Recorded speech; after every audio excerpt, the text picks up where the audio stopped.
Throughout this comparative study, I will be discussing two films that bear great resemblance in their genres, styles, and, perhaps most importantly, themes key to their respective narratives. These include David Lynch's 1977 surrealist horror film Eraserhead and Ingmar Bergman's 1957 surrealist drama Wild Strawberries. To begin analyzing connections between these two, one, of course, must understand the content of these films. The former, Eraserhead, can be summarized as follows. A man by the name of Henry, living in a dark industrial neighborhood, finds that the woman he once was with is pregnant and moves in with her. Bizarrely, the baby that she eventually births is grotesque and notably non-human. Over the course of the rest of the movie, Henry gets into a number of strange and terrifying situations, ending in a violent climax with the child, with strong implications that Henry dies. Conversely, the latter, Wild Strawberries, goes along like so. Isak Bori, an older and rather grouchy gentleman, finds he is to be awarded the title Dr. Jubilaris, which one receives after having held a doctorate for 50 years, and sets off to retrieve it with his pregnant daughter-in-law, Marianne. Along the road trip, Bori meets hitchhikers who send him into various unpleasant dreams. Upon arriving at his destination and being awarded the title, he finds it unfulfilling, but still ends up coming to peace with himself. In terms of style, these films share a significant deal. Both are in black and white, which lend their viewings a drearier mood than what a modern color film would offer. And yes, at the time of their creations it was a technical limitation, but the lack of vibrant hues, out of their control or not, only aids in enhancing the already bleak feel of both films. As mentioned earlier, what ties these films together in potentially the most crucial way is a certain theme central to both works. This theme, I believe, is the concept of aging and how the leads of each film deal with it. It is a stark reality for both of them, but interestingly, in different senses. Henry, in Eraserhead, is assumed to be in his late 20s to early 30s for the duration of the film. While it may not be immediately apparent why he would have to come to terms with his age given this information, it becomes clear once one remembers the child Henry bears. Raising a child, especially when one is young oneself and has not planned to do so extensively, can become a burdensome task. This concept, I believe, is communicated through the deformed nature of the baby, which, of course, is a distortion of reality. The baby does not truly resemble an alien.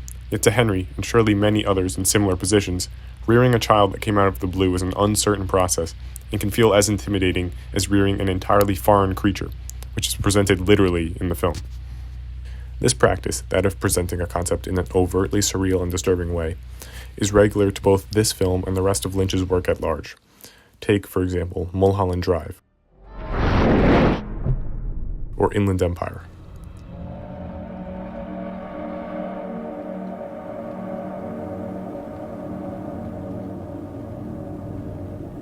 Therefore, there is much that is not to be taken as what it exactly appears to be. To jump back quickly, the film begins with a shot of Henry's face, where he opens his mouth, seeming to let out a spermatozoan-like creature. In a separate location, a man in a planet moves some levers, and the spermatozoan swims away.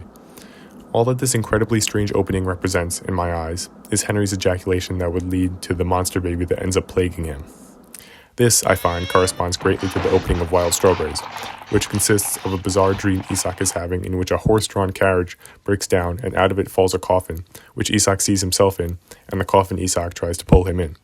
Again, this is off-the-wall surrealism, but it represents, at least in part, a simple concept.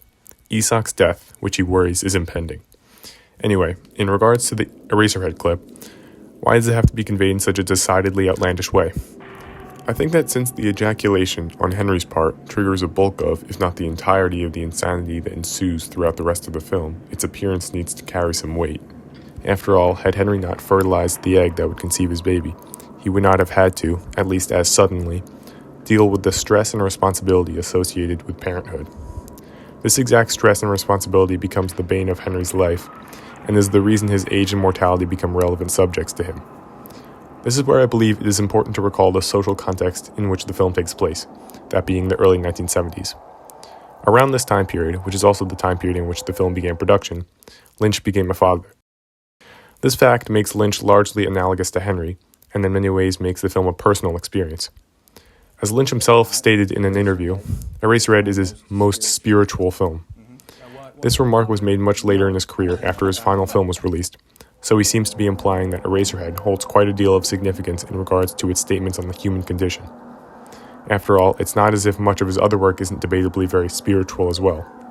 To call back to the films I briefly touched on earlier, take Mulholland Drive and Inland Empire, with their various themes of dreams, death, relationships, and reality, to name a few.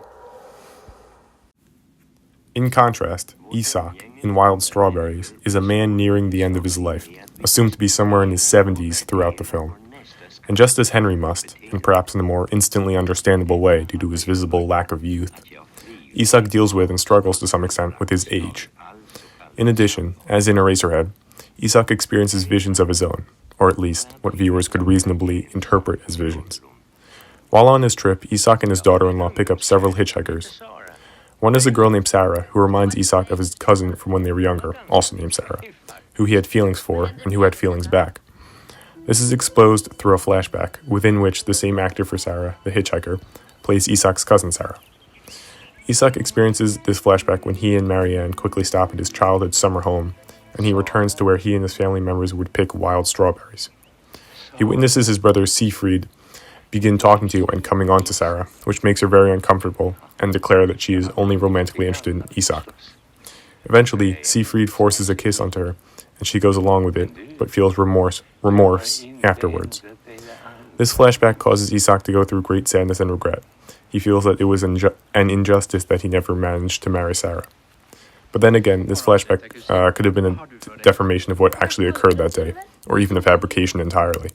Isak wants to believe that Sarah leaving him for his brother was not a decision of her own, but rather an instance of creepy coercion from Siegfried. And this frustration from earlier in Isak's life manifests itself on the trip through the two other hitchhikers Sarah is traveling with, who are men, and both of whom she seems to be flirtatious with. This situation can be regarded as a vision, or at least a distortion of the events that occurred, through the fact that, as mentioned before, Sarah the hitchhiker and Isak's cousin Sarah are both portrayed by one person. This seems to suggest that on the trip, the events Isak experiences are not to be taken at face value. Thus, the way I choose to decipher them is that Isak goes through some serious self-reflection and comes to terms with troubles from his past. While the drive may have once seemed a rather unexceptional journey, it prompts Isak to recall episodes in his life he isn't the proudest of. Moreover, Isak is not the only one on the car to reminisce and struggle with past dissatisfactions. Around the end of their trip, Marianne brings up to Isak a conversation she had in the same car with her husband Evald, Isak's son.